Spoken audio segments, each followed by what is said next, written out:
వారి శత జయంతి వేడుకను మీ అందరి సమక్షంలో ఇలా జరుపుకోవడం ఎంతో ఆనందదాయకమైన విషయం. 1926 జూలై 22వ తేదీన అక్షయనామ సంవత్సర ఆషాఢ బహుళ ద్వాదశి వామన ద్వాదశిగా ప్రసిద్ధి చెందినటువంటి రోజున బాపట్లలో జన్మించారు మా నాన్నగారు. తల్లిదండ్రులు శ్రీమతి ఒట్టుపల్లి సుబ్బమాంబ, ఒట్టుపల్లి వీరరాఘవయ్య గారు. 5 అన్నలు, 2 అక్కలు. వారి చదువాత చివరగా కడగొట్టు బిడ్డగా గారావంగా పుట్టి పెరిగారు.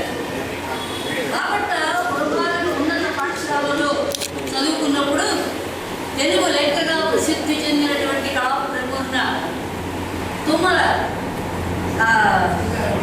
సీతారామ శాస్త్రి గారు, సీతారామమూర్తి గారు వారికి గురువు. వారి గురు శిష్య సంబంధం తుమ్మల వారి యొక్క చివరి దాకా SSLC చదివిన తర్వాత నాన్నగారు ట్రైనింగ్ చేశారు, టీచర్ ట్రైనింగ్ చేశారు. టీచర్ ట్రైనింగ్ చేసి ఉపాధ్యాయ వృత్తి వచ్చేలోగా ఆయన మధ్యలో గుంటూరులో రెవెన్యూ డిపార్ట్మెంట్లో మాస్టర్గా పనిచేశారు. అప్పుడు వచన కవితా పితామహులైన కుందూర్తి ఆంజనేయులు గారు వారి సహోద్యోగులు. వారిద్దరూ కూడా ఆ రోజుల్లో ఉండేటువంటి నవ్య సాహిత్య పోకడల గురించి చక్కగా గుంటూరు కంకణగుంటు గేట్ మీద కూర్చొని మాట్లాడుతుండేవారని నాన్నగారే నాకు స్వయంగా చెప్పారు. అయితే మాస్టర్ గారి ఉద్యోగం వారి మనస్తత్వానికి సరిపడదు. వారు ఉపాధ్యాయ వృత్తిలో ఉండాలని ఎక్కువగా కోరుకున్నారు. కాబట్టి గుంటూరు జిల్లా పెదపాలెంలో బోర్డు స్కూల్లో టీచర్గా ఆయన మొట్టమొదటి ఉద్యోగం చేశారు. అలా ఉద్యోగం చేస్తూ ఉన్నప్పుడు ఆయనకు ఆకాశవాణి న్యూఢిల్లీ కేంద్రంలో న్యూస్ రీడర్గా ఉద్యోగం వచ్చింది. కానీ మా నాయనమ్మ గారికి తన చివరి బిడ్డను, గారాపు బిడ్డను ఢిల్లీ వరకు ఉద్యోగాన్ని పంపడం ఇష్టం లేదు. గంభీరమైనటువంటి ఆయన వాక్పటుత్వం, ఆయన ఉచ్చారణ తీరు వల్ల వారికి మంచి ఉద్యోగమే వచ్చింది. కానీ ఇల్లు విడిచి ఆయన వెళ్ళలేకపోయారు తల్లిగారి యొక్క నిరాకరణ వల్ల. ఆ తర్వాత FA చదువుకున్నారు ప్రైవేట్గా, మరి BA చదువుకున్నారు. ఆ తర్వాత అప్పు చేసి ఊటుకూరు రషీకాంతమ్మ గారు సోదరిగా సంభావన చేసేవారు వారిని నాన్నగారు. అందుకోసమని ఆయన అప్పు చేసి 2,000 రూపాయలు ఆంధ్ర విశ్వకళా పరిషత్తులో MA చదవడానికి పెట్టారు. అప్పుడు వారి గురువర్యులు ఆచార్య గంటి జోగి సోమయాజు గారు, ఇంకా లక్ష్మీకాంతం గారు, KVR నరసింహన్ గారు, బదిరాజ కృష్ణమూర్తి గారు తదితరులు చదువుకుని వచ్చారు. MA అయిపోయింది. 1954వ సంవత్సరంలో మా అమ్మ అనుమాయమ్మ గారితో ఆయన వివాహం జరిగింది. ఒకసారి చీరాలలో ఊటుకూరు రామేశ్వరి గారికి సన్మానం చేస్తున్నారు. ఆ చేసేటప్పుడు నాన్నగారి సన్మాన పత్రాన్ని రాసి దాన్ని పఠించారు. అది వినంగానే రామశ్రేష్ఠి గారు చీరాల కళాశాలలో ఉద్యోగం ఇచ్చారు. ఆయన TRS కళాశాలలో ఉద్యోగం ఇచ్చారు. అక్కడ ఉద్యోగం చేస్తున్నప్పుడే మేము ఇద్దరు పిల్లలు ఉంటాము. ఆ తర్వాత ఆయన మళ్ళీ PhD చేయాలి, విద్యాతృష్ణ ఎక్కువ కాబట్టి PhD చేయాలనే ఉద్దేశంతో జోగి సోమయాజు గారి దగ్గర వారి మార్గదర్శకత్వంలో ఆయన PhD చేశారు. తెలుగు వ్యాకరణ వికాసం, మొట్టమొదటిగా ఆంధ్రదేశంలో తెలుగు వ్యాకరణాల మీద వచ్చినటువంటి పరిశోధన గ్రంథం అది. ఎన్నో చారిత్రక వర్ణనాత్మక వ్యాకరణాల గురించి విశ్లేషణ చేశారు వారు ఆ గ్రంథంలో. ఒక పక్క తెలుగు నిరుక్త రచన ఇటిమోలాజికల్ డిక్షనరీలో పనిచేస్తూనే వారు ఒక పక్క ఆంధ్ర యూనివర్సిటీలో పాఠాలు చెప్తూ తన PhD పూర్తి చేశారు 1964. ఆ తర్వాత బొబ్బిలి కళాశాలకు వెళ్ళారు. అక్కడ పనిచేశారు 1 సంవత్సరం పాటు. కానీ బొబ్బిలు నచ్చలేదు ఆయన. అక్కడి నుంచి బాపట్లలో మా సొంత ఊరిలో కళాశాల స్థాపిస్తున్నారని తెలిసి అక్కడికి వచ్చేసారు. బాపట్లలో చాలా సంవత్సరాలు పనిచేశారు. లెక్చరర్గా, వైస్ ప్రిన్సిపాల్గా. 1968వ సంవత్సరంలో నల్లపాడులో AUPG సెంటర్ స్థాపన చేశారు. అదే 1976లో నాగార్జున విశ్వవిద్యాలయంగా స్థాపించబడింది. ఇప్పుడు నాగార్జున విశ్వవిద్యాలయానికి 50 సంవత్సరాలు పూర్తయినాయి. మా నాన్నగారికి 100 సంవత్సరాలు పూర్తయినాయి.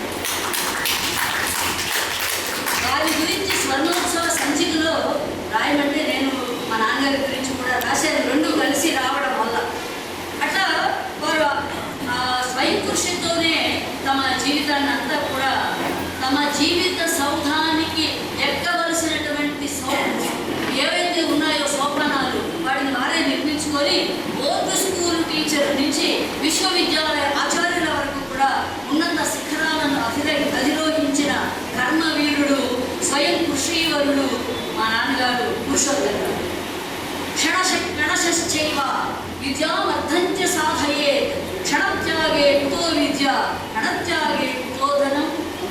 ప్రతి క్షణాన్ని సాధకం చేసుకుంటూ విద్యను సాధించాలి. ప్రతి కణాన్ని వినియోగిస్తూ అర్థ సంపాదన చేయాలి. క్షణాన్ని విడిస్తే విద్య ఎట్లా వస్తుంది? అలాగే కణాన్ని విడిస్తే ధనం ఎలా వస్తుంది? ధన సంగతి అవతల పెడితే విద్యాధనాన్ని మాత్రం వారు బాగా సంపాదించారు. ఆ విద్యాధనం అందరికీ పంచిపెట్టారు. విద్యార్థులందరికీ, సంశోధకులందరికీ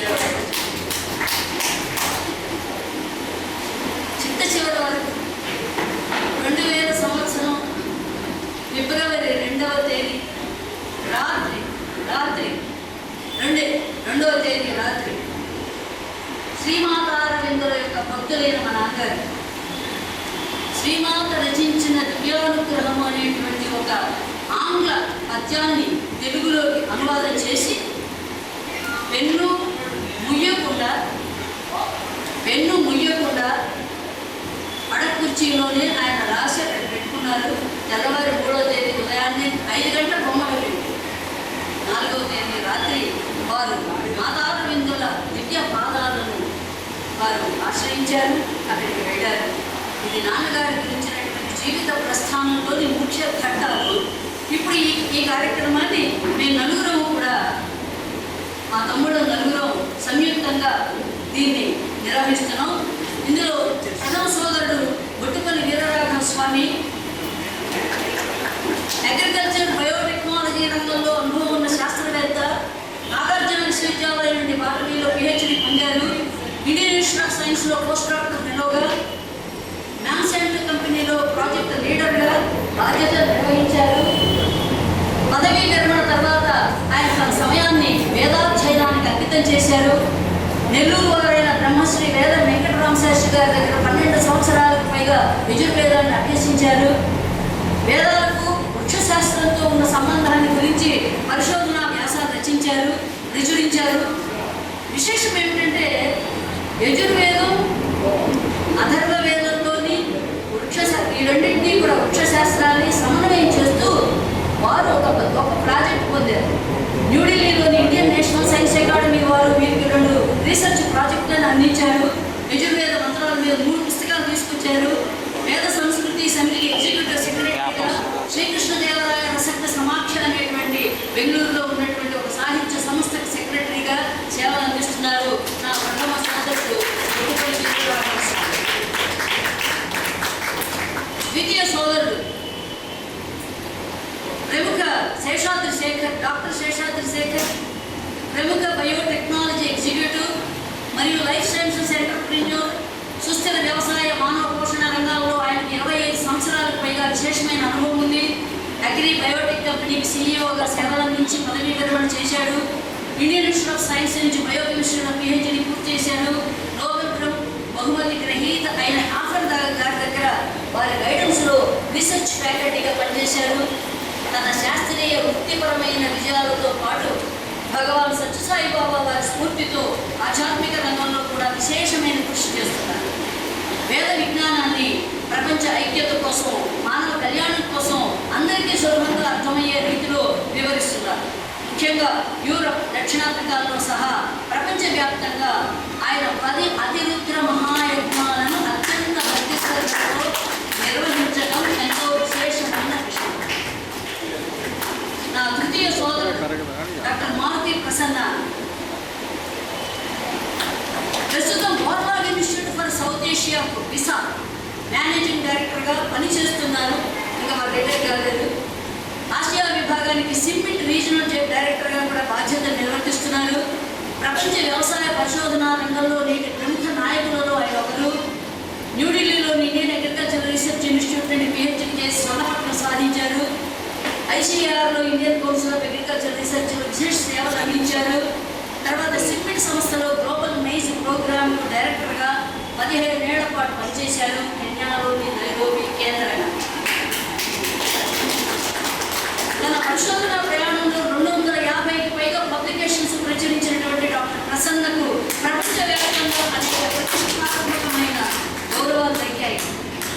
వీటిలో సిమెంట్ డిస్టింగ్విష్డ్ సైంటిస్ట్ అవార్డు 2024లో వచ్చింది. Fellowship of the national academy of agricultural sciences, చైనాకు చెందిన షాంఘై మ్యాగ్నోలియా అవార్డు, ఇంకా వ్యవసాయ రంగంలో నాయకత్వానికి గాను డాక్టర్ ఎంఎస్ స్వామినాథన్ అవార్డు వంటివి. డాక్టర్ ప్రసన్న సతీమణి రాధా ప్రసన్న గొప్ప శాస్త్రవేత్త. ఆమె ప్రస్తుతం IRIలో మైక్రోబయాలజీ విభాగానికి హెడ్ ఆఫ్ ది డిపార్ట్మెంట్గా తమ సేవలు అందిస్తున్నారు. ఈ ముగ్గురు సోదరులతో కలిసి నేను ఇవాళ నెల్లూరులో ఈ శత జయంతి కార్యక్రమాన్ని మీ వంటి ఆత్మీయులు అభిమానులు అయిన పెద్దల సమక్షంలో జరుపుకుంటున్నాను. ఇది చాలా ముదావహమైన విషయం. ఇక ఈరోజు సభా విషయానికి వస్తే, మొట్టమొదటిగా ఈ సభకు అధ్యక్షం వహించవలసిందిగా మాకు అత్యంత సన్నిహితులు ఆత్మీయులు అయినటువంటి శతావధాని అయిన కొండపి మురళీకృష్ణ గారిని ఆహ్వానిస్తున్నాను.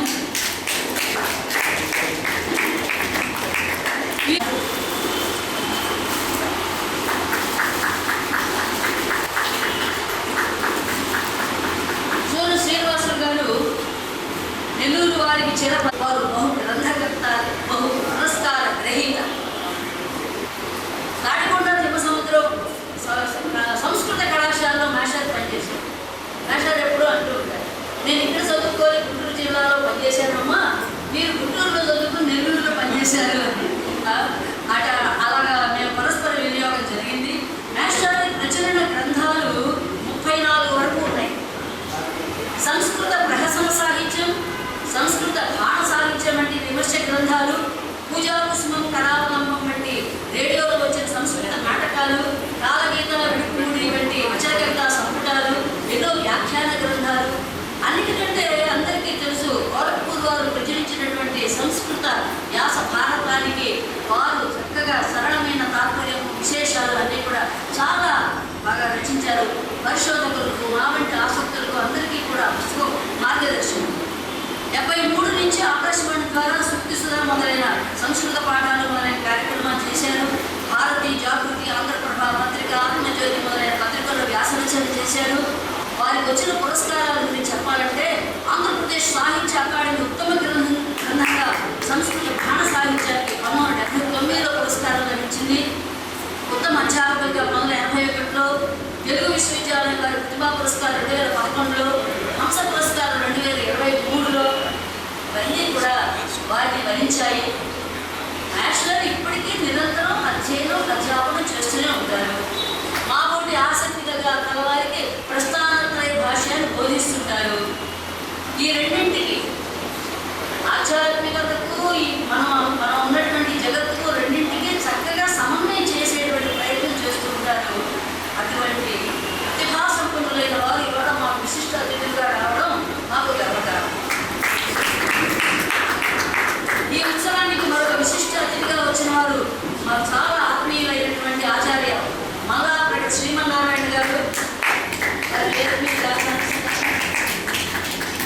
సంస్కృత ఆంధ్రాల్లో విద్వాంసులు, సుప్రసిద్ధ ప్రవచనకర్తలు.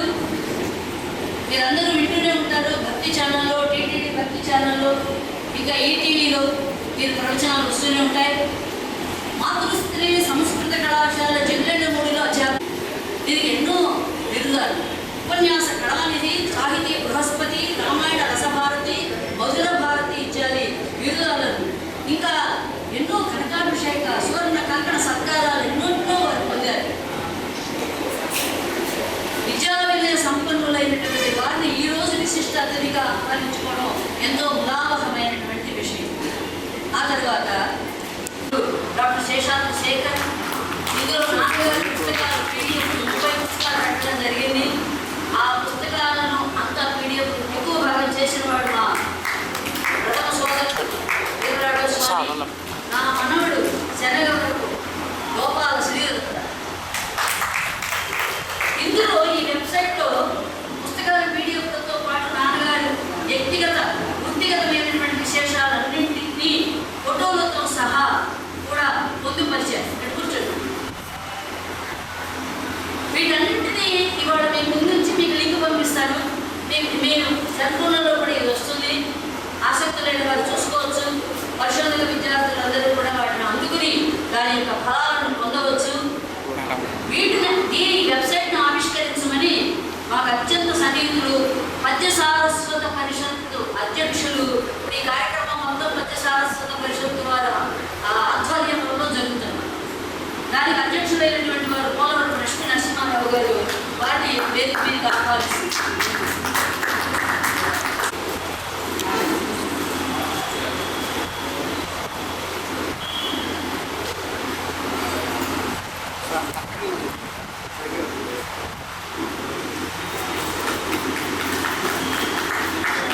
ఇక సభను నడిపించవలసిందిగా అధ్యక్షుడైనటువంటి మా కొండకి మురళీకృష్ణ గారిని నేను కోరుతూ ఉన్నాను. మొట్టమొదటిగా దీప ప్రజ్వలనం.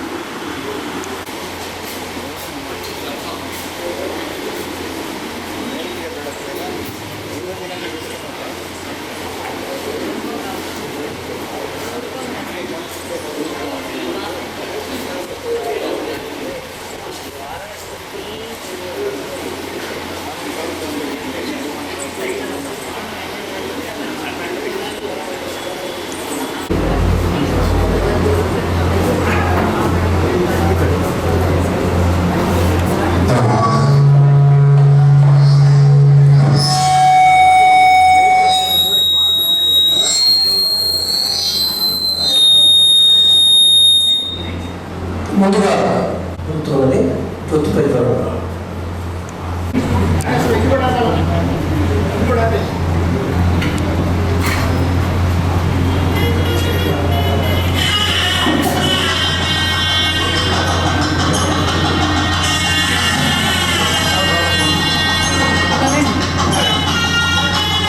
సార్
శేఖర్ గారు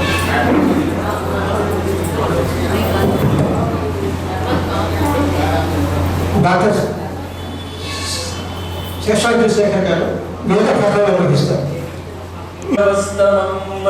ज्येष्ठराजं ब्रह्मणस्पत आनशृण्वन्नोतिभिस्सेदसादनं प्रणो देवी सरस्वती वाजिनीवती धीनामभित्र्यवतु गणेशाय नमः सरस्वत्यै नमः श्रीगुरुभ्यो नमः हरिः ओम् सहना भवतु सहनौ भुनक्तु सह वीर्यङ्करवावहै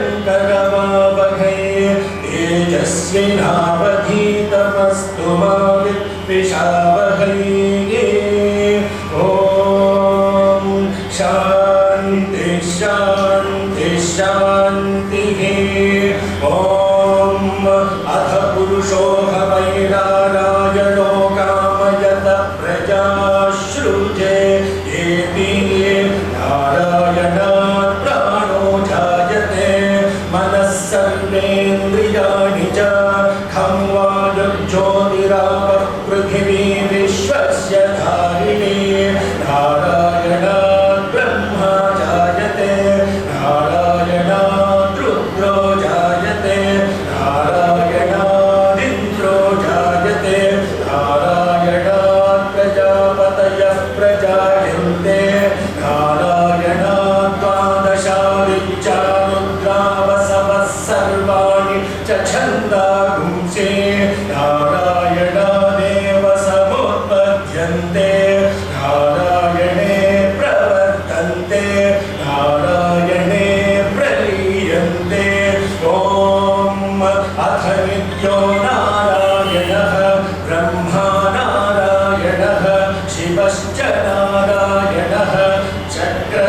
नारायणः द्यावा पृथिव्यौ च नारायणः कालश्च नारायणः दिशश्च नारायणः ऊर्ध्वश्च नारायणः अधश्च नारायणः अन्तर्बहिश्च नारायणः नारायण एवेदं सर्वं यद्भूतं यच्च भव्यम् निष्कलो निरञ्जनो निर्विकल्पो निराख्यातः शुद्धो देव एको नारायणः न द्वितीयोऽस्ति कश्चित् य एवं वेद स विष्णुरेव भवति स विष्णुरेव भवति ओमित्यग्रे व्याहरेत् नम इति पश्चात् नारायणायेत्युपरिष्टात् ओमित्येकाक्षरं नम इति द्वे अक्षरे नारायणायेति पञ्चाक्षराणि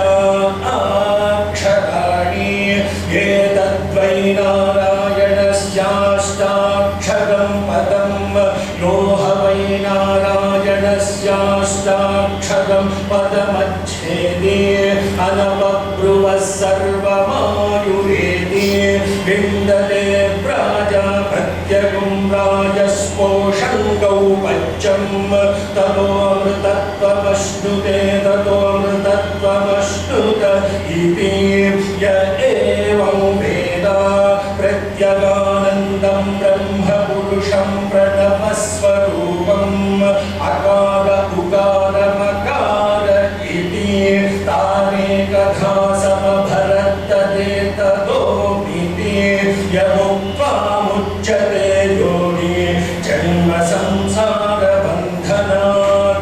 ॐ नमो नारायणायेति मन्त्रोपासकः वैकुण्ठभुवनलोकं गमिष्यति तदिदं परं पुण्डरीकं विज्ञानघनं तस्मात् तदितावन्मात्रं ब्रह्मण्यो देवकी पुत्रो ब्रह्मण्यो मधुसूदनो सर्वभूतस्थमेकन्नारायणं कारणरूपमकारपरब्रह्मोम् एतदथर्वशिरो योधीते प्रातरधीयानो रात्रिकृतं पापन्नाशयति सायमधीयानो दिवसकृतं पापन्नाशयति आच्छन्दिनमादित्याभिमुखो धीयानः पञ्चपादकोपपादका प्रमुच्यते सर्ववेदपारायण पुण्यं लभते नारायण सायुज्यमवाप्नोति नारायण सायुज्यमवाप्नोति य एवं वेद इत्युपनिषत् ॐ सहना भवतु सहनौ भुनक्तु सह वीर्यङ्करवावहै तेजस्विनावधीतमस्तु मा विद्विषावहै ॐ शान्ति शान्ति शान्तिः स्वस्ति प्रजाभ्यः परिपालयन्तां न्याय्येन मार्गेण महीं महिषाः गोब्राह्मणेभ्यः शुभमस्तु नित्यं समस्तलोकाः सुखिनो भवन्तु समस्तलोकाः सुखिनो भवन्तु समस्तलोकाः सुखिनो भवन्तु ॐ शान्ति शान्ति शान्तिः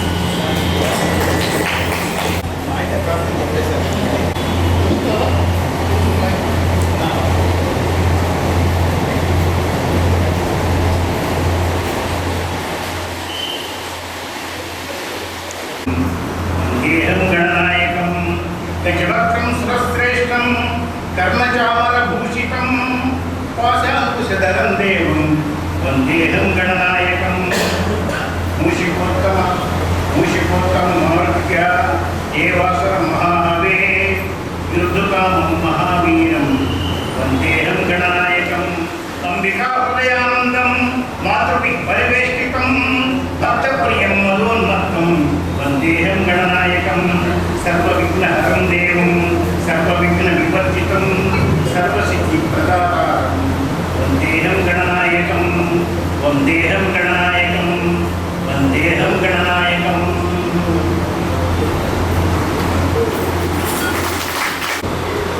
సంప్రదాయమున మల్లెల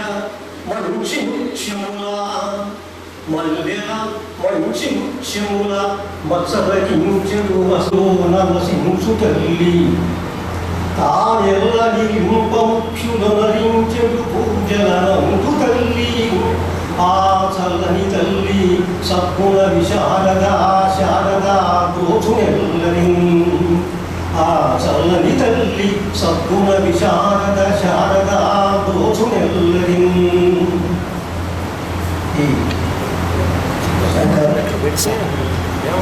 ఆచార్య బొడ్డుపల్లి పురుషోత్తం గారి శత జయంతి మహోత్సవం జరుగుతున్నది. పురుషోత్తం గారి 100 ఏళ్ళ పండుగలో వారి పుత్రిక విదుషీమణి శ్రీమతి విజయలక్ష్మి గారు వారి సోదరులతో కలిసి ఈ యొక్క కార్యక్రమాన్ని నిర్వహించడం చాలా ఉదాహరణమైనటువంటి విషయం. వారి జీవన రేఖలు మనకు ఇప్పుడే వారి ద్వారా మనం తెలుసుకున్నాము.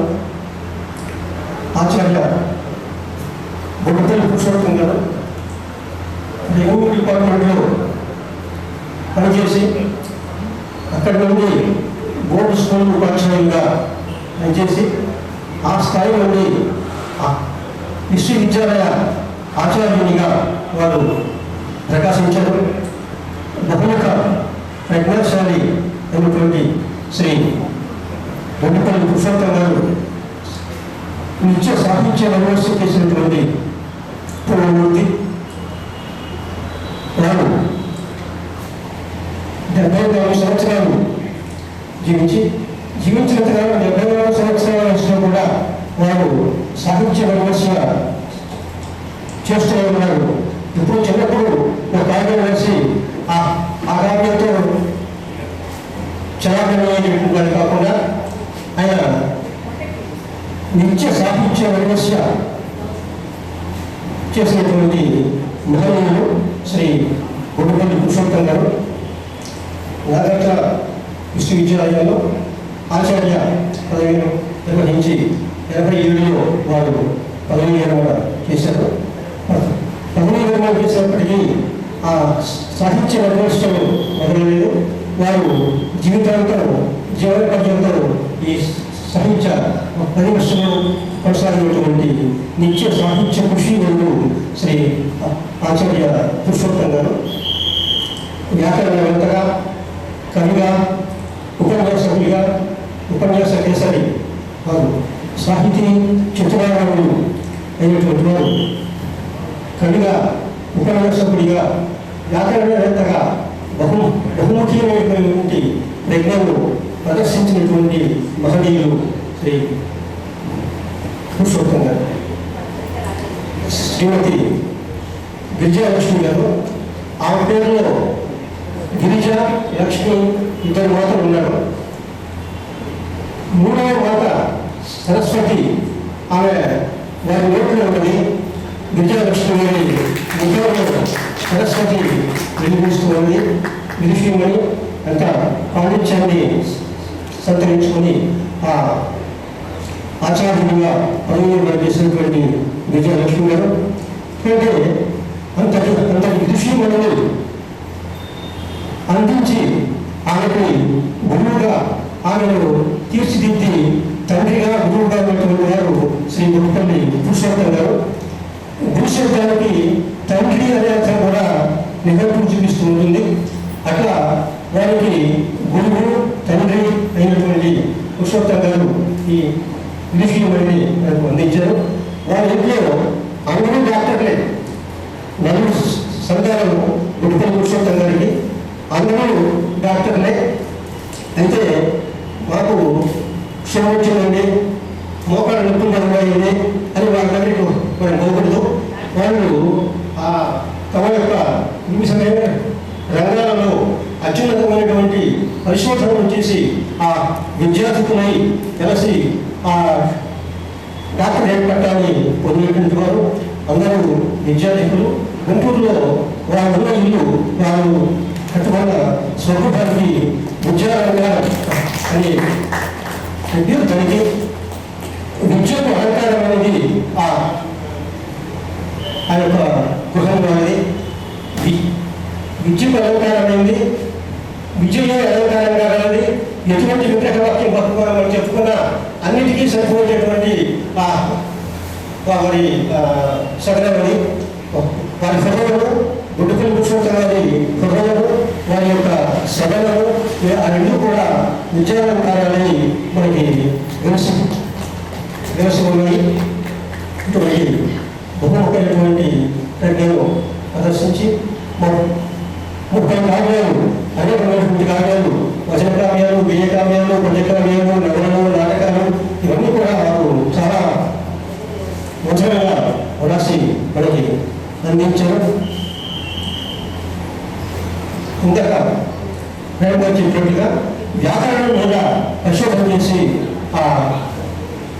మొట్టమొదటి వ్యాకరణ పరిశోధన గ్రంథాన్ని నిర్వహించారు శ్రీ పురుషోత్తం గారు. ఇట్లా బహుముఖమైనటువంటి విజ్ఞానం సంతరించుకున్నటువంటి మహనీయులు పురుషోత్తం గారు. ఈ 100 ఏళ్ల పండుగ మనం నిర్వహించుకోవడం చాలా ఉదాహరణ. వారికి వయసుతో పర్లేదు. మన భద్రం చెప్పినట్టుగా జయంతితో స్మృతిలో ప్రసిద్ధ కవీశ్వర రాష్ట్రీయ భయం అన్నట్టుగా విషయుక్త వీళ్ళకి జనామరణములు ఎవరైనటువంటి వ్యక్తులు, ప్రశస్తమైనటువంటి వ్యక్తులు శ్రీ కోటిపల్లి పురుషోత్తం గారు అనేక రంగాల్లో ప్రకాశించినటువంటి వారు. వ్యాకృతివేత్తగా సుఖవివర్యునిగా మధుర ప్రవక్తగా, వ్యాకృతివేత్తగా సుఖవివర్యునిగా మధుర ప్రవక్తగా, శ్రీకర దివ్య బోధనల శిష్యుల ఈర్చెడు దేశికుండుగా, ప్రాకట కీర్తి నందిన కళామయ మూర్తికి, ప్రాకట కీర్తి నందిన కళామయ మూర్తికి వందనాల పుష్పైక సుగంధమాలికలనిచ్చగా శాత జయంతి వేళలు, వందనాల పుష్పైక సుగంధమాలికలనిచ్చగా శాత జయంతి వేళలు. సత జయంతి వేళ వారికి వందనాలు సమర్పించుకుంటాం. మాట మంచి మల్లి, మాట మంచి మల్లి, మనసు జాబిల్లి, కవిత కవిత కలవ చిందు కవిత కల్పవల్లి, బొడ్డుపల్లి సుకవి పురుషోత్తముని శయ్య శ్రీలగన్న తల్లి పాలను. ఒక కన్నడ భైరస్యలో పునీతులైనటువంటి వ్యక్తులు డాక్టర్ బొడ్డుపల్లి పురుషోత్తం గారు సత్య శివ సుందరాత్మకమైనటువంటి జీవితాన్ని వారు గడిపారు. సాధన శోధన ఇవన్నీ వారి జీవిత అంశాలుగా పెట్టుకొని సత్య శివ సుందరాత్మక సారభరిత జీవనంబులు గడిపిన సిద్ధయోగి, సత్య శివ సుందరాత్మక సారభరిత జీవనంబులు గడిపిన సిద్ధయోగి, భూతశీల విభాసుర పుణ్యమూర్తి బొడ్డుపల్లి వంశాంబుధి పూర్ణవిధుడు, బొడ్డుపల్లి వంశాంబుధి పూర్ణవిధుడు. ఇటువంటి శ్రీ ఆచార్య పురుషోత్తం గారు సరస్వతి ఇవన్నీ అందించి వీళ్ళను సంగీత సాహిత్యాల మీద మనకున్నప్పుడు వారు సంగీతంలో కూడా ప్రజ్ఞను సంతరించుకున్నారు. అంజీరా అవి వాయించడం ముఖంగా అటువంటి సంగీత వాద్యాలని వారు నిర్వహించేవారు. ఇటువంటి సంగీత సాహిత్యాల మేలు కలయిక అయినటువంటి శ్రీ పురుషోత్తం గారు ఎన్నో కావ్యాలు మనకి అందించి ఇటువంటి పురుషోత్తం గారి అధ్యక్షత వహించండి అని సోదరి విజయలక్ష్మి గారు నన్ను అడిగినప్పుడు ఆజ్ఞాపించినప్పుడు అఖండ విషయం ఎట్లా ఉన్నప్పటికీ కూడా ఇటువంటి మహాసభలో ఇటువంటి సభలో ఆ మహనీయునికి అక్షర నీరాజనం సమర్పించేటటువంటి అవకాశం ఉంటుంది కదని నేను దానికి ఒప్పుకొని దీనికి రావడం జరిగింది. నాకు అక్కడ ఉన్నా లేకపోయినా దీంట్లో మనం పాల్పంచుకోవడానికి అటువంటి మహనీయుని యొక్క శత జయంతి మహోత్సవంలో పాల్గొనే అవకాశం ఇచ్చినందుకు వారికి ధన్యవాదాలు. ఇంకా కొన్ని విషయాలు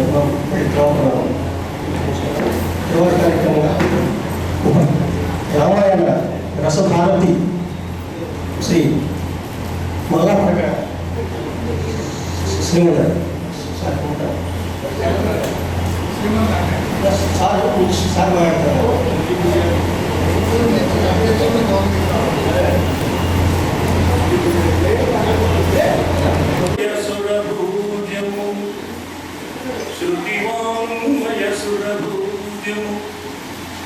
మతివంతుల హృదయ సీమ మణిదీపంబౌ చతురాస్ముని ప్రియ భామిని సతి భారతి కంజలింపు శాస్త్రాంగముగా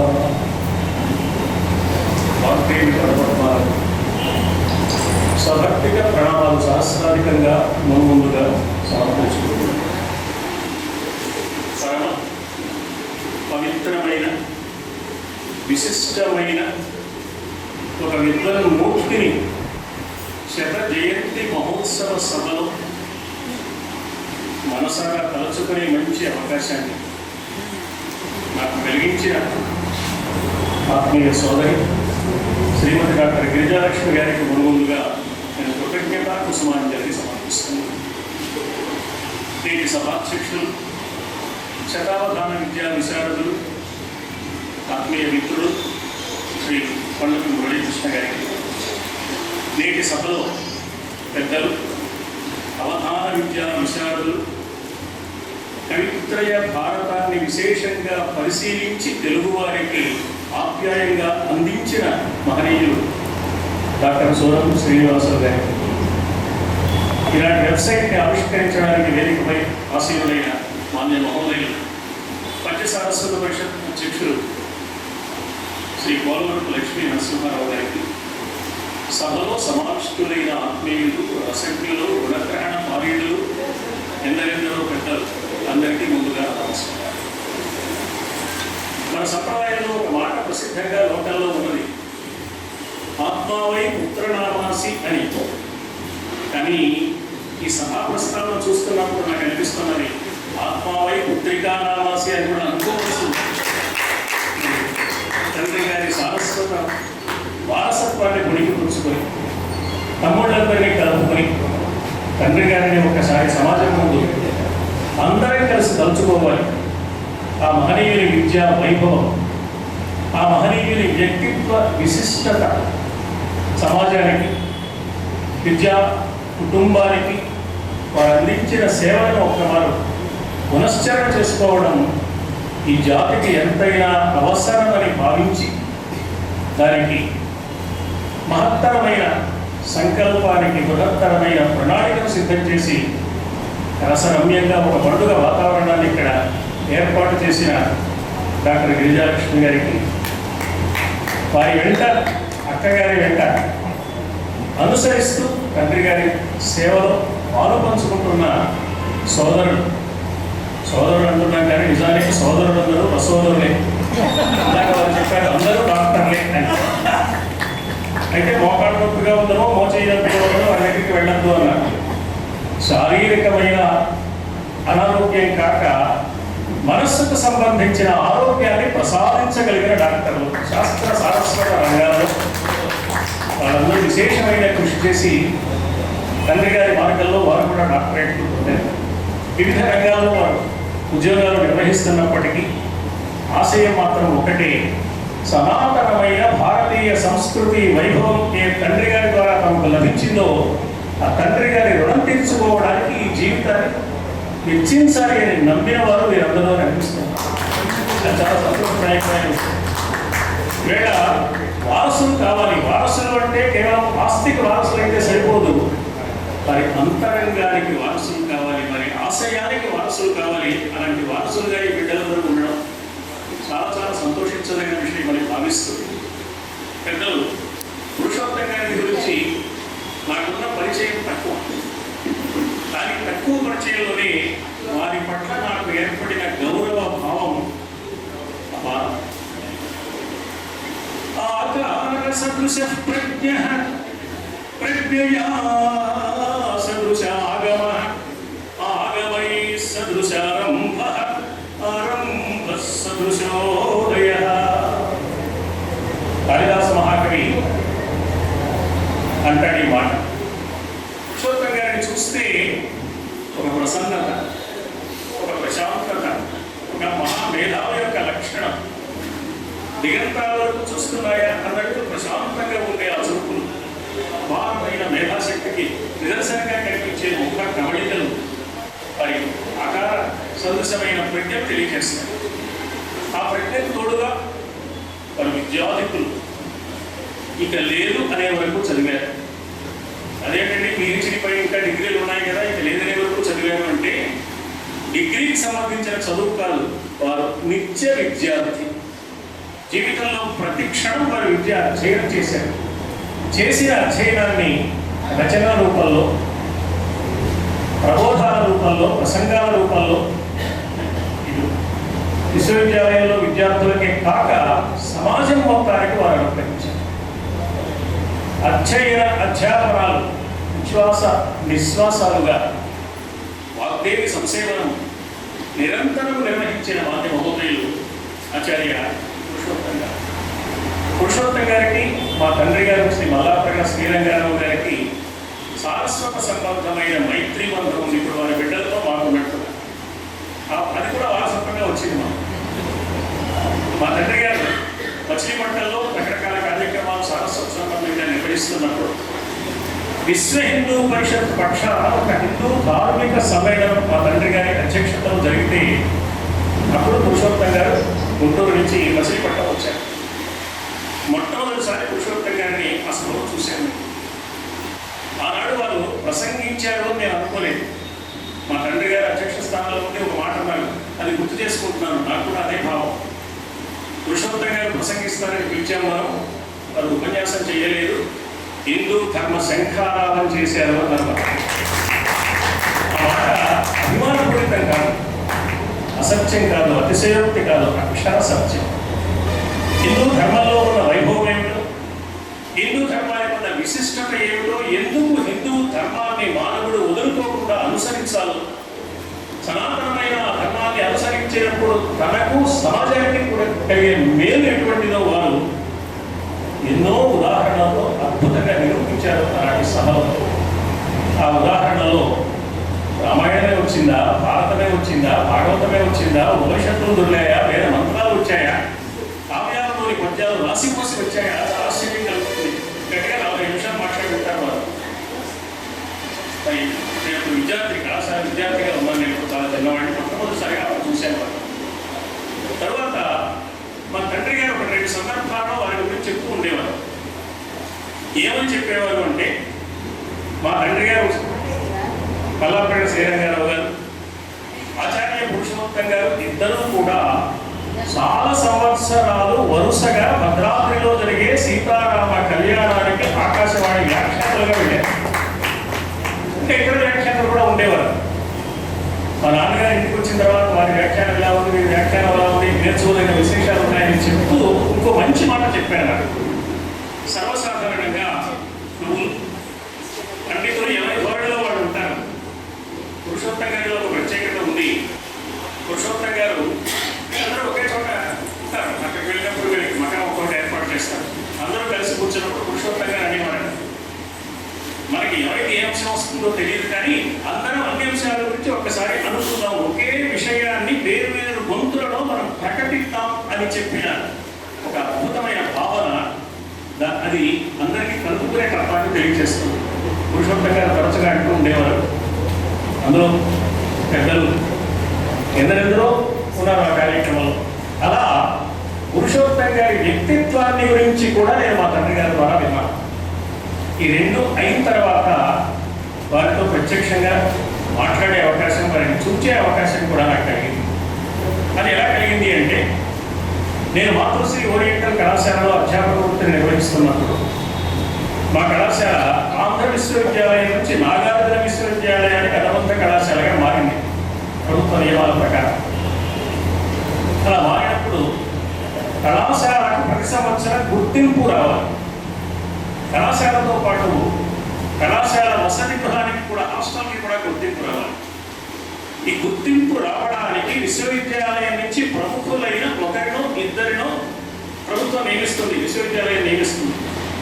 అలా కనీసం 5-6 సంవత్సరాలు వరుసగా ఆచార్య పురుషోత్తం గారు మా కళాశాలకు వచ్చారు. కొన్ని సందర్భాల్లో పెద్దలు ఇతరులతో కలిసి వచ్చారు. వారు వస్తే మా కళాశాల పక్షాన నాకు కలిగిన అదృష్టం ఏమిటి అంటే, మా ప్రిన్సిపల్ గారు, మా కరెస్పాండెంట్ గారు, మీరు గుంటూరు వెళ్ళి వారిని వెంట పెట్టుకు తీసుకురండి ఆ బాధ్యత నాకు అప్పగించారు. అది ఒక అదృష్ట విశేషం.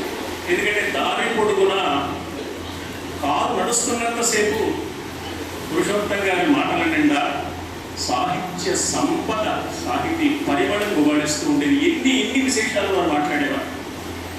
అడిగిందే కనుక మాస్టర్ ఇదేమిటండి అని అడిగితే నాకు మంచి అవకాశంగా భావించి నేను నా మనసులో ఉన్న సందేహాలన్నీ చిన్నవాడు కాబట్టి మాస్టర్ అడిగితే అన్నీ చెప్తూ వచ్చేవారు. చాలా ఓపికగా చెప్పేవారు, చాలా వివరంగా చెప్పేవారు. చిన్నవాడికి ఎలా చెప్తే అర్థమవుతుందో అలా చెప్పేవారు. అపారమైన పాండిత్య సంపన్నులై ఉండి సామాన్యమైన వారికి కూడా అర్థం కావడానికి వీలైన వారిలో వారు చెప్పిన విధానం.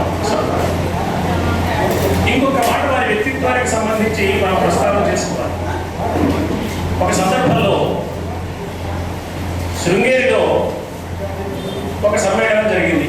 శృంగేరి శారదాపీఠాధీశ్వరుడు శ్రీ శ్రీ శ్రీ భారతీ తీర్థ మహాస్వామి వారి సన్నిధిలో కవులు పండితులంతా ఉన్నారు. అప్పుడు గుంతకల్లు పట్టణానికి చెందిన మొట్టమొదటి మహిళా అవధాని మడకశిర కృష్ణ ప్రభావతి గారు, ఎంకే ప్రభావతి గారు, వారు గురువు గారిని, భారతీ తీర్థ స్వామి వారిని ఒక సందేహం అడిగారు. గురువు గారు ఒక సందేహం అండి, మనకి కేశవనామాలు ఉన్నాయి కదా, కేశవాయ, మాధవ, నారాయణ, గోవింద, ఈ నామాల్లో ఆశ్చర్యం కృష్ణుడి పేరు ఉంది కానీ రాముడి పేరు లేదేమిటి గురువు గారు అని అడిగారు ప్రభావతి గారు. అడిగితే గురువు గారు చిరునవ్వులవి ఎదురుగా శలాక రఘునాథ్ శర్మ గారు ఉన్నారు. ఇక్కడ శలాకుమార్ ఉన్నారు కదా మంచి పండితులు, వారు సమాధానం చెప్తారు అన్నారు. శలాకుమార్ మామూలుగా అయితే నేను చెప్తాను గురువు గారు, మీరుగా నేను చెప్పడం కాదు మీరే చెప్పాలి అన్నారు. గురువు గారు అన్నారు, మీరు జాగ్రత్తగా గమనించండి, ఆ నామాల్లో వరుస నామాల్లో ఒక నామం ఉంది, పురుషోత్తమ అనే నామం. పురుషోత్తమ అంటే రాముడి అన్నారు. అన్న తర్వాత ఇంకో మాట దానికి జోడించారు వారు, ఇంకో వాక్యం. పురుషోత్తముడే రాముడని ఎందుకు అంటున్నామంటే, రాముడు పురుషుడుగానే పుట్టాడు, మానవుడుగానే పుట్టాడు. కృష్ణుడిలాగా దివ్యత్వాన్ని వ్యక్తం చేస్తూ పుట్టలేదు. ఆత్మానం మానుషం మధ్యే రామం దశరథాత్మజం కన్నవాడు తప్ప రాముడు. ఆయన శ్రీరామ సన్న దశరథ దర్శా, నువ్వు సాక్షాత్ విష్ణుమూర్తి అయ్యా అంటే దశరథుడే అబ్బాయి అంటే నాకేం తెలియదు అన్నాడు.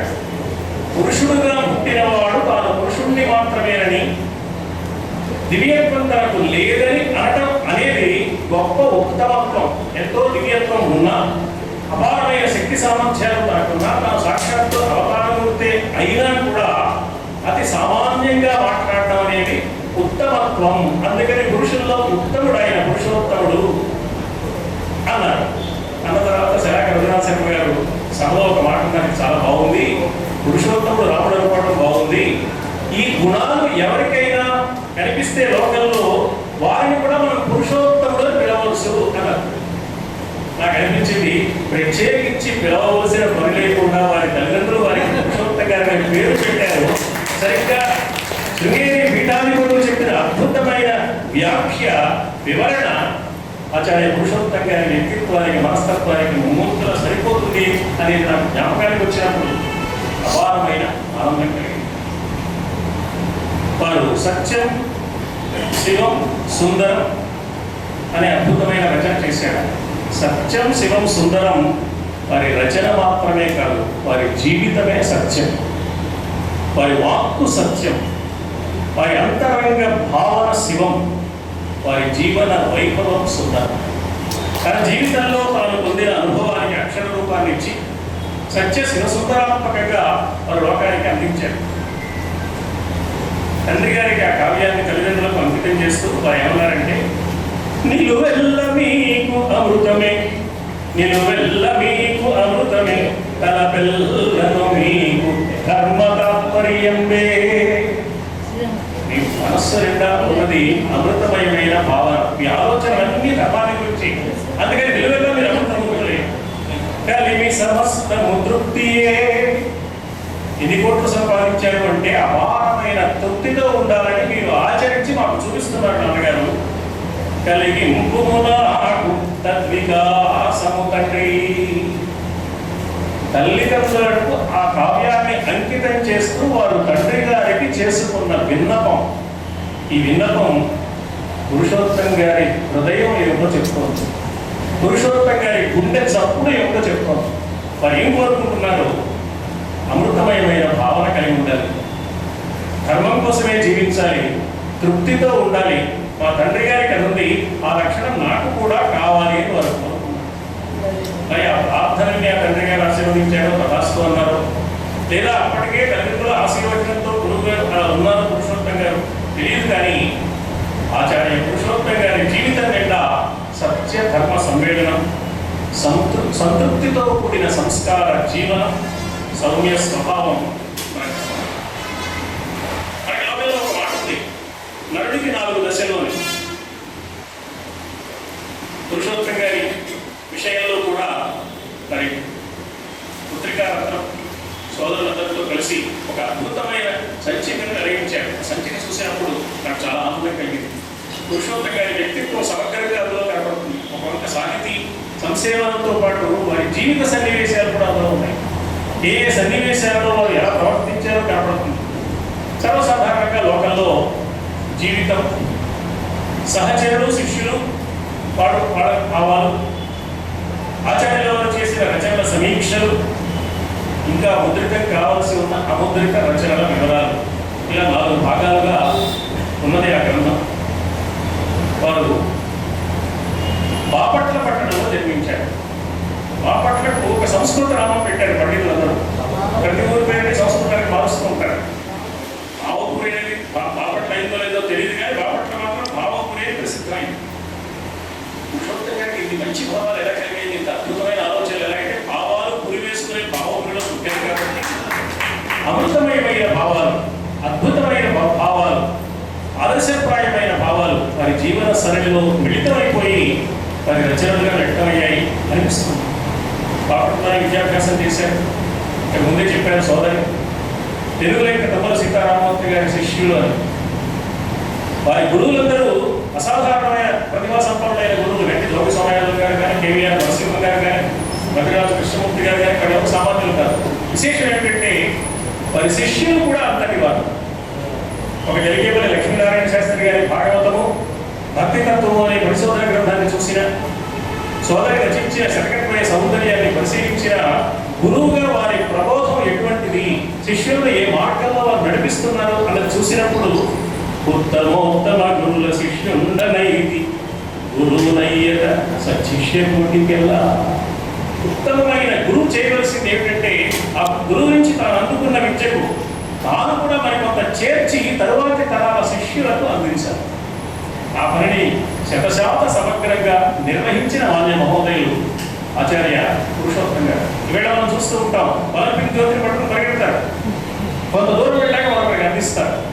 విద్యా జీవన జ్యోతిని గురువుల నుంచి తాను అందుకుని తరువాతి తరాల వారికి అందించిన విద్యా జ్యోతిష్యులు, జ్యోతిష్ సంపన్నులు ఆచార్య పురుషోత్తం గారు. వారు బలంగా నేర్చుకున్నాను, నేను పెద్ద పెద్దవాడు కచేరీ చేసేటప్పుడు సహవాధికారులుగా ఉండే అవకాశం పోయింది అని వారు బాధపడ్డా. వారిలో ఒక మంచి హాస్య కుశలత ఉంది. ఏమిటి హాస్య కుశలత అంటే, నా సంగీత విద్య మధ్యలో ఇలా ఆగిపోయింది, అక్కడికి రాకుండా పోయింది అని ఓరున విలపించడానికి బదులుగా నా వాద్య సంగీతం బాధ నుండి ఆంధ్రదేశం బయటపడింది. మంచి చమత్కారం. మా ఢిల్లీలో కూడా ఏమో ఒక అద్భుతమైన మాట పెట్టుకుంది. నవ్వుతూ అనుభవించే వాడి దగ్గరికి ఏడుస్తూ అనుభవించేవాడు సలహాకు వస్తాడు. ఏదైనా ఒక నిరాశకు సంబంధించిన అనుభవం జరిగినప్పుడు మనకు నిరాశ కలుగుతుంది, దుఃఖం కలుగుతుంది. గౌరవం ఏడిస్తే ఎలా అవ్వండి, దాన్ని ఎలా మలుచుకోవాలి, ఎలా ఆలోచించాలి. వారు నా వాద్య సంగీతం బాధ నుంచి ప్రపంచం బయటపడింది అంటే చమత్కారం మాత్రమే, అద్భుతంగా విద్య సాధించారు. ఏమంటున్నారు, ఇక ఇది మానేస్తున్నాను, ప్రధాన విద్య మీద దృష్టి కేంద్రీకరిస్తారు. మనసులో మాట అది బయట చెప్పలేదు. మనకి ఆంగ్ల భాషలో ఒక మాట ఉంది, heard melodies are sweet, those unheard are sweetest. పైకి కనపడిన మెలడీ ఏమిటంటే దీనికి నిరాశపడకుండా ఉండడం, కనిపించకుండా ఉన్న మెలడీ ఏమిటంటే నా మనస్సును కేంద్రీకరిస్తాను సాహిత్య విద్య వైపు, ఇక దానిలో నేను పరాకాష్ఠ స్థితికి చేరతాను అనుకున్నారు. వారు అలాగే చేరారు. బాపట్లలో ఉన్నప్పుడు వారు ఎంతటి విద్యార్థి అంటే ఒక మాట చెప్పాలి. 4th ఫారం చదివేటప్పుడు అక్కడ దగ్గరలోని శ్రీమతి ఊటుకూరు లక్ష్మీకాంతమ్మ గారి ఉంది, అక్కయ్య గారికి ఇచ్చేవారు. వారింట్లో ఉన్న కవిత్రయ భారతాన్ని ఒక అక్షరం వదలకుండా మొత్తం అంతా చదివేశారు. 4th ఫారంలో ఉన్న విద్యార్థి పాఠ్యగ్రంథం చదవడానికే బద్దగించే మనస్తత్వం లోకల్లో సాధారణంగా ఉంటుంది. ఏదో మనిషి కోసం దేవుడు అంటూ చదువుతారు. కవిత్రయ భారతం చదవాల్సిన అవసరం లేదు. వారి ఇంటికి వెళ్ళి వారి దగ్గర పుస్తకాలు సేకరించి ఆ వెంట లైబ్రరీని ఉపయోగించుకొని ముఖ్యంగా కవిత్రయ భారతాన్ని 4th ఫారం చదివే రోజుల్లో వారు మొత్తం పూర్తి చేసి చదివేది ఉంటే అది అసాధారణమైన విషయం. తరువాత తెలుగు వ్యాకరణ వికాసం మీద వారు పరిశోధన చేశారు. పుట్టిలి కళాశాలలో, బాపట్ల కళాశాలలో, తర్వాత ఏపీ సెంటర్లో, నాగార్జున విశ్వవిద్యాలయంలో వారు ఆచార్యులుగా, తెలుగు శాఖ అధ్యక్షులుగా చేశారు. రకరకాల కారణాల వల్ల వారికి ఎవరిని యాచించే మనస్తత్వం లేకపోవడం వల్ల ఇంకా ఉన్నత పదవులు రావలసిన అర్హతలున్నా అవి వారికి రాలేదని వారు ఎప్పుడు నిరాశపడలేదు.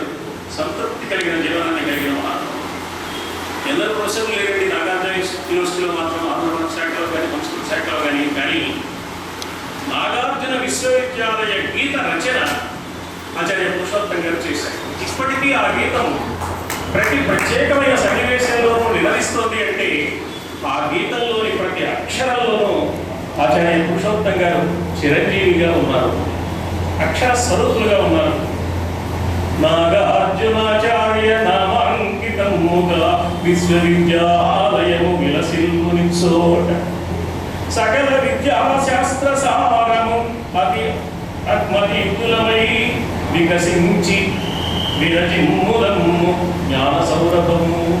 ఎంత గొప్ప మాట. ఈ విశ్వవిద్యాలయాన్ని ఉపయోగించుకుని మనం దీన్ని సంపాదించుకుని ఈ విజ్ఞాన సౌరభాన్ని లోకమంతటికి అందించాలి. మా ఆచార్యులకైనా అదే లక్ష్యం, విద్యార్థులకైనా అదే లక్ష్యం. ఒక విశ్వవిద్యాలయంలో ఆచార్యులు విద్యార్థులు ఏమి ఆలోచించాలి, ఏ లక్ష్యాన్ని కలిగి ఉండాలి, ఏ విధంగా ఆ విశ్వవిద్యాలయ విద్యా దశని సద్వినియోగం చేసుకోవాలి అనేది మరి ఆశయంగా కనపడుతుంది. ఆ ఆశయం ఆ మాటల్లో వెళ్ళడం. ఇక వారి వ్యక్తిత్వాన్ని చూస్తే వారు అజాతశత్రువులే, కానీ ఉప్పుసూటిగా మాట్లాడే లక్షణం ఉండడం వల్ల అప్పుడప్పుడు కొంతమందికి వారి మాటలు చెప్పుకొని తగిలిన్నాయి అని చెప్పారు. కారణం లేని మనస్సు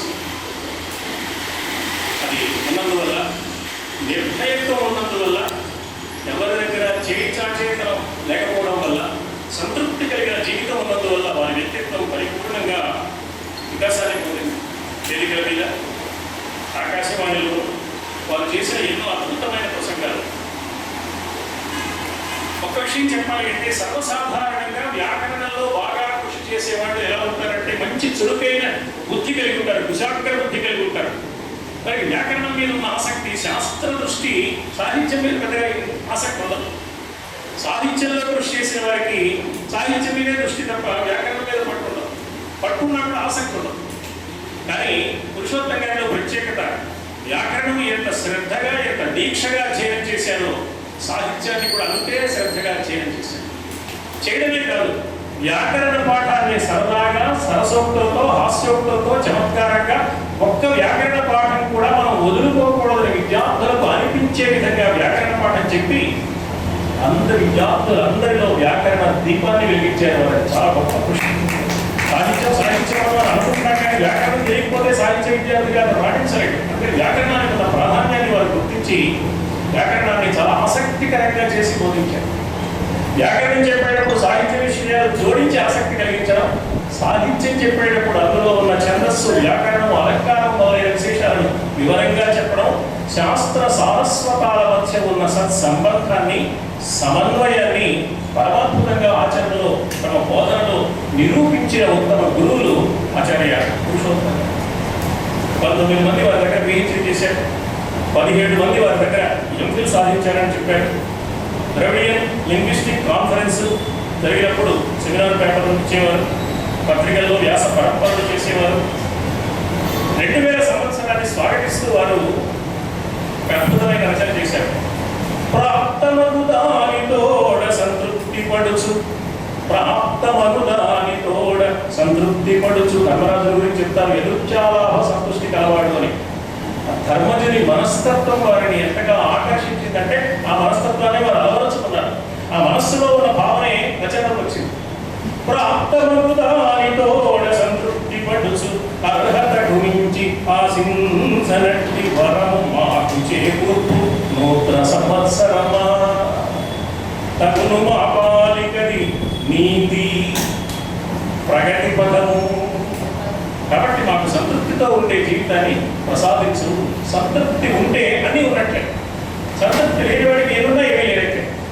తృప్తి ఒకటి కావాలి, ధైర్యం ఒకటి కావాలి మానవుడికి.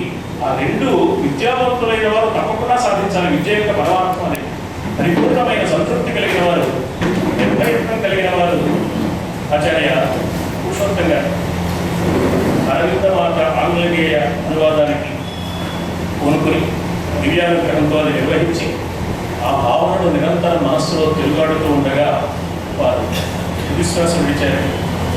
నిరంతరం ఆఖరి క్షణం వరకు కూడా సాహిత్య సంపన్నమైన జీవనాన్ని గడిపారని మరి పుత్రిక చెప్పారు. చాలా సంతోషం కలిగింది. జీవితంలో ఒక భాగం సాహిత్యం కాదు, జీవితమే సాహిత్యం. జీవితంలో ఒక భాగం అధ్యయనం కాదు, జీవితమే అధ్యయనం అని నమ్మి ఆచరించిన మహనీయులు ఆచార్యులు వారు. వారి సూక్తులు కొన్ని ఉన్నాయి, చాలా అద్భుతమైన సూక్తులు. నిత్య జీవితంలో ప్రతి ఒక్కరూ వాటిని గుర్తించి పాటించగలిగితే మహోన్నతులు కాగలిగే అద్భుతమైన అవకాశం ఉంది. లాంటి మాటలు జీవిత ఔన్నత్యానికి. మొట్టమొదటి మాట చాలా గొప్ప మాట, సాక్షి మాత్రంగా అన్నింటినీ గమనిస్తూ ఉండు అంటే గొప్ప మాట. మనం సాక్షిగా గమనించడం వెంటనే దోక్కి కలిగించుకుంటాం. అవతల మాట ఒక మాట అంటే మనం 4 మాటలు అంటాం. అక్కడి నుంచి తగాద, అశాంతి, ఘర్షణ. మనం గెలిచామనుకోండి అహంకారం, ఓడిపోయామనుకోండి నిరాశ. గెలవడమో ఓడిపోవడం ఏదో జరుగుతుంది కదా. వివాదం వచ్చినప్పుడు గెలిస్తే అహంకారం పెరుగుతుంది, ఓడిపోతే నిరాశ పెరుగుతుంది, పగ ప్రతీకారం పెరుగుతుంది. ఎప్పుడైతే సాక్షిగా ఉన్నాడో అహంకారానికి చోటు ఉండదు, నిరాశకు చోటు ఉండదు. నిరాశ దురాశ లేని అద్భుతమైన జీవన వైభవం లభిస్తుంది. అది ఆచార్యుల వారికి లభించింది. అందుకని ఆయన తన జీవన సారాన్ని ఒకసారి పరిశీలించుకుని సాక్షి మాత్రంగా అన్నింటినీ గమనిస్తూ ఉండు. సాక్షి మాత్రంగా అన్నింటినీ గమనిస్తూ ఉన్నటువంటి జాతకాంతనమా ఊరికి కూర్చోవడమా కాదు. వెంటనే రెండో మాట, చైతన్యవంతంగా జీవించు. మూడో మాట, మనస్సును ఉదాసీనంగా ఉంచుకో. నిరాడంబరమైన జీవితాన్ని, సమున్నతమైన ఆలోచనలను కలిగి ఉండు. ఎప్పుడు ఎన్నడూ ఎక్కడా ఎవరి పట్ల కపటము లేకుండా ఉండు. ఇంకో మాట చెప్పారు వారు, చాలా పని చేసామంటే ఇంకంతా చదివేసా అలసిపోయాలని కాకుండా ఇంకో పని చేస్తే అవసరమైన మరొక పనిలోకి వెళితే ఒక పని నుంచి మరొక పనిలోకి వెళ్ళడమే విశ్రాంతి, కానీ పని మానేసి కూర్చోవడం విశ్రాంతి కాదు, అది సోమరితనం అవుతుంది. మానవుడు సోమరి కాకూడదు, విశ్రాంతి తీసుకోవాలి. ఇలా తమ జీవన వైభవం ఆధారంగా మనమందరం ప్రగతి పథంలో నడుచుకోవడానికి అటు బిడ్డలు, ఇటు శిష్యులు, అటు సమాజంలోని వ్యక్తులు కూడా మంచి మార్గంలో నడుచుకోవడానికి కావలసిన రహదారులు వేసిన మహనీయులు ఆచార్య పురుషోత్తం గారు. ఇక వారి రచనలు చూస్తే నేను చాలా ఆశ్చర్యపోయాను. రచనల విషయంలో పెద్దలు ఒక మాట చెప్తారు, రచన సరళంగా ఉండాలి కానీ పేలవంగా ఉండకూడదు. రచన ప్రౌఢంగా ఉండాలి, కానీ కఠినంగా ఉండకూడదు. కాఠిన్యం లేని ప్రౌఢిమ, ప్రేరత్వం లేని సారళ్యం వారి రచనలో స్పష్టంగా కనపడుతుంది. అంతరంగ కాలుష్యం మునంతరింపజేయుటకు కాదే ఏర్పడే జీవితమున జపతపాదులు. ఎందుకంటే జపం చేయడం, ఎందుకంటే అనేక రకాల ఆధ్యాత్మిక సాధన చేయడం, ఉద్యోగాలు రావడానికి, ప్రమోషన్లు రావడానికి, పిల్లలకు పెళ్లిళ్ళు కావడానికి మాత్రమే కాదు. అవి ఎలాగో జరుగుతాయి. అంతరంగంలో ఉన్న కాలుష్యం పోవాలి అంటే పరమాత్మను ప్రార్థించాలి. ఎంత గొప్ప సందేశము! సత్కర్మ సాధనములు సాధన నసింప. ఇక్కడ పురుషోత్తం గారిలో కొంచెం తీవ్రంగా మాట్లాడే లక్షణం వచ్చేసింది. చివరి వాక్యం దగ్గరికి వచ్చేప్పటి సాధన నసింప సర్వనాశనము కలుగు. సాధన లేకపోతే జీవితం వ్యర్థమైపోతుంది సుమా. నరుడు వాగ్మి అయి ప్రజల మన్ననల ముందు బాగా మాట్లాడితే ప్రజలందరూ మెచ్చుకుంటాడు. కానీ మాట్లాడకుండా ఉంటే, మాట్లాడాలని అనిపించకుండా ఉంటే, మనస్సుకి మౌనం వస్తే మౌని అయి లోకమందు సమాన్యుడకును. అయితే ఎప్పుడు మాట్లాడాలి, ఎప్పుడు మౌనంగా ఉండాలి తెలిసి ఉండాలన్న. వాగ్మి ఎప్పుడవుట మౌని అయి వరుడెప్పుడో రెండు ఎరిగిన వాడే ధీమండనుడు అన్నారు. అలాంటి ధీమండనుడు ఆచార్య పురుషోత్తం గారు. వాక్కుల మనస్సులో వాక్కు నుంచి భవ్య వాక్యోగి వరుడు కావలయునరుడు. ప్రబోధాలు చూస్తే దైనందిన జీవితంలో మానవుడు సన్మార్గంలో నడుచుకోవడానికి, అభ్యుదయాన్ని సాధించడానికి, ప్రశాంత సుందరమైన జీవితాన్ని ఆదర్శప్రాయంగా నిర్వహించడానికి అవసరమైన నిత్య జీవన సూత్రాలు వారి రచనలో కనిపిస్తుంది. భాగవశరణం అనే రచనలో ఈ విషయాన్ని చెప్పారు. వ్యాకరణం ఎంత ముఖ్యమో వారు చెప్పారు. భాషయను జ్యోతిలేక ప్రపంచమెల్ల అంధకారమయం భగవని దండి. తనకి ప్రసిద్ధమైన మాట ఉంది, ఇదం శబ్దాహ్వయం జ్యోతి అని. ఈ శబ్దాహ్వయమైన జ్యోతి సంస్కారాన్ని పొందాలి. శబ్దము స్పష్టమైన శబ్దం అయి ఉండాలి, తప్పులేని శబ్దం అయి ఉండాలి, నిర్దిష్టంగా ఉండాలి. అందుకు వ్యాకరణం సహకరిస్తుంది. కాబట్టి భాష ఒక జ్యోతి అయితే దానికి వ్యాకరణం సరిపోతుంది. ఆ వ్యాకరణ శుద్ధమైన మంచి మాట తరగదది ఆరిపోదు సంతతము వెలుగు. ఎంత గొప్పగా వెలుగుతాయా అంటే చివరి పాదం చూడండి. మామూలుగా మనకి విమాన ప్రయాణం చేస్తాం, ఇది టేక్ ఆఫ్, అది ల్యాండింగ్. మధ్య రచనలో నిష్ణాతులైన వారికి టేక్ ఆఫ్ ఎంత బాగా తెలుస్తుందో ల్యాండింగ్ కూడా అంత బాగా తెలుస్తుంది. మధ్య ఎత్తుగడ, దింపుగడ. శతావధానం ముందు పద్యాల గురించి నేను మాట్లాడుతున్నాను. ఎందుకంటే పెద్ద శ్రీనివాస గారు ముందు మాట్లాడకుండా చిన్నవాడు ముందు మాట్లాడితే మంచిదని పంపించారు. అవకాశాన్ని వినియోగించుకుని కాస్త ఈ పద్యాన్ని ఎలా ఎత్తుగడ చేయాలి, ఎలా ముగించాలి, ఇది తెలిసి ఉండాలి. 3 పాదాలు అయిన తర్వాత భాష గురించి చెప్తూ 4వ పాదంలో సూర్య చంద్రులు దీనికి చోడుగాను. అద్భుతమైన మాట. ఇలా భాగవశరణం అనే రచనలో చెప్పారు. ఇక సత్యశివ సుందరంలో వారు చెప్పిన మాటలు అసాధారణమైన మాట. గాను వ్యక్తులాగా బతికితే సరిపోదయ్యా, నిత్యనూతనంగా ఉండాలి జీవితం. గాను వెట్టు పడిది కారాదు మనుగడ నిత్యనూతనముగా నెగడవలయు. మనకి లోకంలో ఒక మాట ఉంది, కృష్ణుడికి నవనీతం అంటే చాలా ఇష్టం అన్నారు. అంటే ఇంత కిలోలు వెన్నీ చేస్తే సరిపోతుందని కాదు. నవనీతం అంటే అప్పుడే తీసింది. అంటే దైవానికి మనం చేసే అర్చన ఏదో మొక్కుబడిగా రొటీన్గా చేస్తున్నామంటే టైం టేబుల్ ప్రకారం అయ్యో ఇవాళ చేయలేదు, ఇవాళ బాగా చేశామే అనుకుంటే సరిపోదు. ఎప్పటికప్పుడు మొట్టమొదటి రోజున ఏ నూతన భావంతో చేశామో ఆ తాజాతనం ఉండాలన్నమాట. ఇవాళ కొత్తగా కొత్త అనుభూతిని పొందుతూ ఉండాలి, నిత్యము కొత్త అనుభూతిని పొందుతూ ఉండాలి. అది నవనీతం అంటే. పరమాత్మ సేవ అలా చెయ్యాలి అని నవనీతానికి పరమాత్మ సరిగ్గా భావాన్ని చెప్తున్నారు. జీవితము నిత్యనూతనంగా ఉండాలి సుమా. ఆధ్యాత్మిక జీవితమైన, వ్యక్తిగత జీవితమైన. వ్యక్తి యందు లలిత కళాశక్తి రమ్యమగును బ్రతుకు కామ్యమగును. ఇక ఆంజనేయుడికి వారు ఆక్రందన నివేదించుకున్నారు. అద్భుతమైన భావాలు దాని నిండా ఉంటాయి. ఒక మాట పద్యం మాత్రం చెప్తాను. సమాజాన్ని పరిశీలిస్తున్నప్పుడు మానవుల్లో చాలా మందిలో సోమరితనం పెరుగుతుంది. అది చూసి వారు బాధపడ్డారు. నర నరాలకు ప్రాకే సోమరితనం ప్రబలమగు క్షుద్ర హృదయ దౌర్బల్య గరిమ. క్షుద్రం హృదయ దౌర్బల్యం త్యక్వా ఉత్తిష్ట అనంతపాణి ప్రబోధించాడు వికచాడు. కానీ వేళ అలా ప్రబోధించేవారు లేక, ప్రబోధించిన వారిని అనుసరించేవారు లేక సమాజంలో సోమరితనం పెరిగిపోయింది. ప్రబలమగు క్షుద్ర హృదయ దౌర్బల్య గరిమ ఇహ పరములు లేవు. ఏముంది? ఒక్క అహము దక్క ఆలకింపు. ఏమిటి ప్రబోధం కాదు, ఆక్రందనము ఆంజనేయ. ఎందుకంటే ఎలా బ్రతకాలని నేను భావిస్తున్నానో, ఎలా బ్రతకూడదని నేను అనుకుంటున్నానో, ఎలా బ్రతకూడదు నువ్వు అలా బ్రతకలేదు, ఎలా బ్రతకాలో నువ్వు అలా బ్రతికావు, కాబట్టి నీకు చెప్పుకుంటే నీ అనుగ్రహంతో మా అందరికీ ఇస్తావేమో. అందుకని ఈ విషయాన్ని ఆంజనేయుడికి చెప్పాను. స్వామి కార్యం తప్ప స్వకార్యం అంటూ లేని అద్భుతమైన కార్య సాధకుడు ఆంజనేయుడు మనందరికీ తెలుసు. జీవనము దంబరహితము, ఆడంబరం లేని జీవితం కావాలి. పావనము అత్యుదాత్తత సాగుటే ఆర్షపడికి. ఇలా వారి రచనలన్నింటిలోనూ ఉదాత్తమైన భావ పరంపరలు వారు అందించారు. ఇంకా భాషాశాస్త్రం ఆధారంగా వారు చేసిన వ్యాఖ్యానాలు ఉచితం అంటున్నాం. ఉచితం అంటే ఊరికై కూడా అర్థం లేదు, ఉచితం అంటే తగినది అని అర్థం తప్ప భాషలో వచ్చిన ఈ మార్పుని వారు చెప్పారు.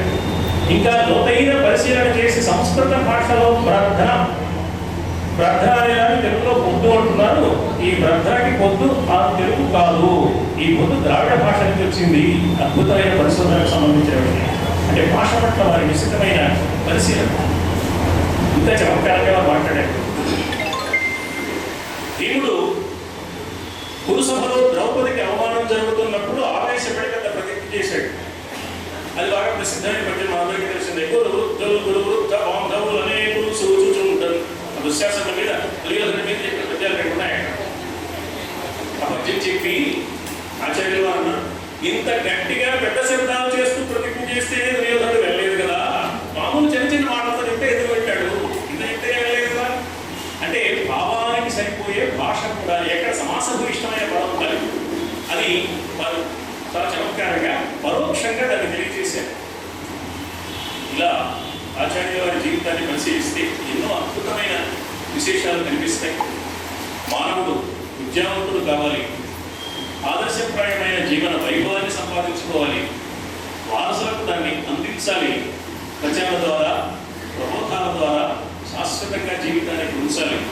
వారు వ్యక్తిగా ప్రతి వ్యక్తికి ఎవరు వచ్చినా వెళ్ళిపోవడం తప్ప వారు వెళ్ళిపోయారు, కాలధర్మం అంటాము. కానీ వారు అక్షర స్వరూపులుగా చిరంజీవిగా ఉన్నారు. వారి బిడ్డలు చేస్తున్న నిరంతర శాస్త్ర సాహిత్య పరిశీలనలో చిరంజీవులుగా ఉన్నారు. వారి శిష్యులు అందుకున్న విద్యా జీవన వైభవంలో చిరంజీవులుగా ఉన్నారు. వారి నుంచి సమాజం అందుకున్న శాశ్వతమైన శాస్త్ర సాహిత్య సత్య ధర్మ సందేశం రూపంలో వారు చిరంజీవులుగా ఉన్నారు. ఎందుకంటే ఈవేళ వారిని తలుచుకుంటున్నాం, నిలువెల్లా పులకిస్తున్నాం, అంతులేని ఆనందాన్ని పొందుతున్నాం. నాకు అనిపిస్తుంది ధరణిపై స్మరణ జరుగుతున్నంత వరకు మరణం లేనట్లే. మన శరీరాన్ని వెళ్ళారు కానీ వారికి మరణం రాలేదు. శాశ్వతంగా ఉన్నారు. అమృత జీవనులు, అమర జీవులు. పురుషోత్తం గారి దివ్య స్మృతికి నివాళి సమర్పిస్తూ వారి పాదపద్మాలకు నమస్కరిస్తూ తల్లిదండ్రుల పట్ల బిడ్డలుగా ఏమి చెయ్యాలో మన సంప్రదాయం చెప్పింది. బ్రతికున్నంత వరకు వారికి ప్రేమతో సేవలు అందించాలి. ఆరాధన చెందితే వారు ఏ మహత్తర ఆశయం కోసం జీవించారో ఆ ఆశయాన్ని తాము కొనసాగించాలి. ఆ పని చేస్తున్న కొద్దిమంది బిడ్డల్ని సమాజంలో ఏమైనా చూస్తున్నాం. ఇక్కడ ఈ నలుగురు బిడ్డల్ని చూస్తున్నాం. ఈ నలుగురికి రెండు చేతులు జోడించి నమస్కరిస్తూ ఇంతసేపు నన్ను భరించిన మీ అందరికీ కూడా కృతజ్ఞతలు తెలియజేస్తూ అపారమైన వాత్సల్యంతో పెద్దలు వారు ముందు మాట్లాడవలసి ఉండగా నన్ను ముందుకు పంపించిన వారి ఔన్నత్యం గొప్పది. డాక్టర్ సూర్య శ్రీనివాసులు గారికి ప్రత్యేకమైన నమస్కారాలు సమర్పిస్తూ పెద్దలందరికీ నమస్కరిస్తూ స్వస్తి సర్వేషాం నమస్కారం.